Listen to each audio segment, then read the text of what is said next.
AK హకురునందన బహుశాఖానంతాశ్చ బుద్ధయో అవ్యవసాయినాం.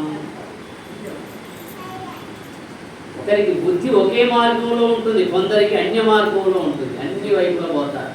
బహుశాఖానంతాశ్చ బుద్ధయో అవ్యవసాయినాం. వ్యవసాయము అవ్యవసాయము రెండు పదాలు వాడాడు.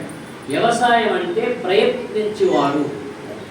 ఇప్పుడు మీరు ప్రయత్నంతో వింటున్నారు, ప్రయత్నంతో నేను చెబుతున్నాను, ఏది చెబితే సరి అయిన అర్థము అని ఆ విధంగా నేను చెబుతున్నాను, మీరు దాన్నే ఆలకిస్తూ ఉన్నారు.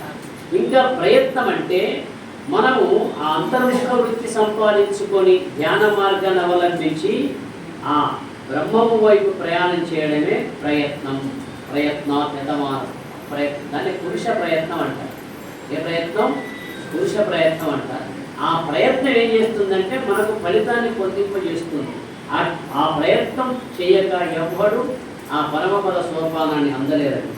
అందువల్ల పరీక్షిత్ మహారాజుకు ఎంత జిజ్ఞాస ఉంటే ఈ మార్గంలో పయనించాడు, జనక మహారాజుకు ఎంత జిజ్ఞాస ఉంటే ఈ మార్గంలో పయనించాడు. ఆయనకు రాజ్యం లేదా, సేవకులు లేదా, తరతరాలు అనుభవించిన తరగని ధనకనక వస్తువాహనాలు ఉన్నా కూడా వాళ్ళు ఈ మార్గంలో పయనించారంటే ఇంతకు మించింది మరొకటి లేదు అని వాళ్ళకు నిశ్చయం అయిపోయింది. ఇందులో మనం బాగా గమనించినట్లయితే ఇప్పుడు కింద నుంచి పైకి పోవాలి.